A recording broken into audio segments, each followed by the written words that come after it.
I was extremely earnest, a very serious person, determined to graduate with honors. The idea of doing something hard was appealing. So I majored in Russian history and lit. I used to sit and conjugate Russian verbs and eat an apple for lunch. That was it. I mean, I was so self-depriving. I came from a very uptight Victorian, world. William Dean Howells was my great-grandfather. My great-grandmother's father had been the editor of the Chicago Tribune.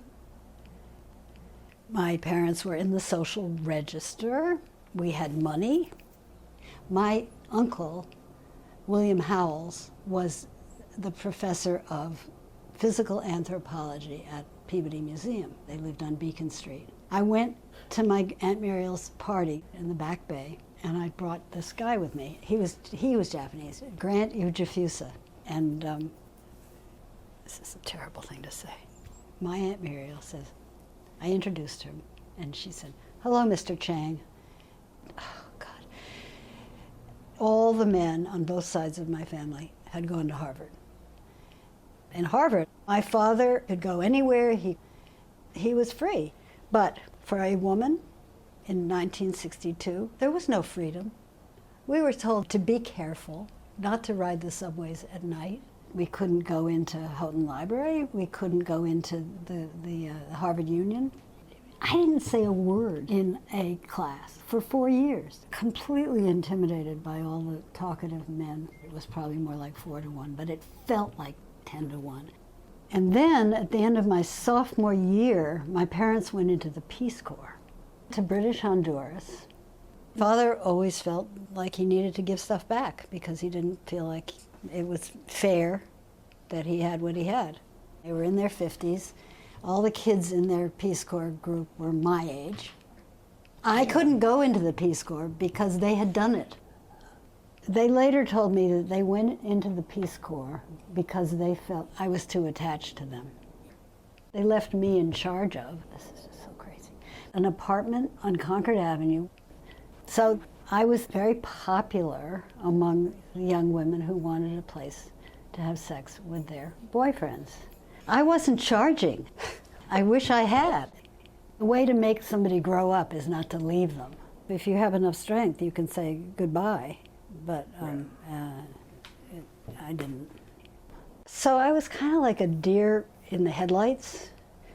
Graduation in 1966. I didn't wear nylons. We had these long black robes on, and all the other girls had stockings on, and I spent my day looking at people's legs the whole day and feeling like I had done something wrong. This is what I was focusing on my graduation day, as opposed to some sense of accomplishment. That's how unnurtured I felt. No, if there was any group that I became a part of, it was Phillips Brooks House, and I went to Roxbury. That was actually the most alive part of my time at Harvard, PBH. I actually had a moment of revelation. It was in Soc Sci 8. I wrote a paper that going from child to grown up is the same process of going from primitive man to civilization. And the section woman wrote comments indicating that she didn't believe my argument. And I had to realize that I was arguing what Harvard wanted us to believe, which was that we were the pinnacle, that civilization is like the developed adult man. I'll never forget sitting around a Cabot Hall table with a very radical New York Jewish woman who had gone to music and art, really smart. And I remember saying, what the fuck? What is this all about? Why are we here? The courses are terrible. We're much smarter than all the men. This is like a shocking disappointment. I came to New York, fall of '66, partially to be a Jewish woman like her. Met my husband there. The world was opening up for women. Eric and I started a clinic in Flatbush for drug-abusing teens. And then we both trained, went to Hunter School of Social Work and became psychotherapists. You know, I went to social work school with a kind of snotty Harvard attitude of, I can't learn anything because I know everything already, and I had been in therapy myself for many years. But the Hunter College School of Social Work experience, I felt seen, I felt heard, I felt appreciated. It's always been a pleasure for me to meet deeply people who come from a different place than I do. And that was the gift of doing therapy. You just never knew who was going to walk through the door and what cultural experiences they might have. My husband came from a very nurturing family, and his parents came to visit us when we had our first son. And his father, Bernard, said, well, all you got to do is love them. Coming from generations of women who were pretty cold, I remember feeling, I don't know how to do that. The first time I soothed my first son, he fell asleep in my arms after I nursed him, and I'm like, I can do this. It was really like a revelation.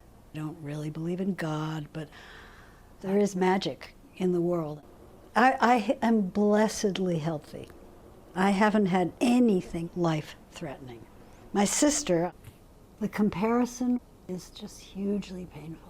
She's now 82, she is failing, and she's got a son who needs care, and it's a mess, and very, very sad. But over the years I've come to realize that she's needed me in terms of nurturing as much as I needed her.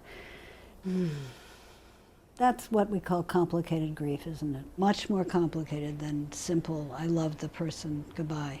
I mean, that's really why I became a therapist, if you want to know the truth, trying to heal my own family. But I don't think a lot about my own death because I feel, this could change tomorrow. I feel like pretty much the way I've always felt. I can walk, I can climb hills, I can think, more or less. Eric just turned 80. He's in good shape too. He has a little more pain in his back than I do, but Eric always thinks he's going to go first, and you never know. I've had a good life, absolutely, and it's not just luck. I've had something to do with it. Yeah, I guess it's kind of incremental. So I feel very lucky. I'm happy. Did I say that?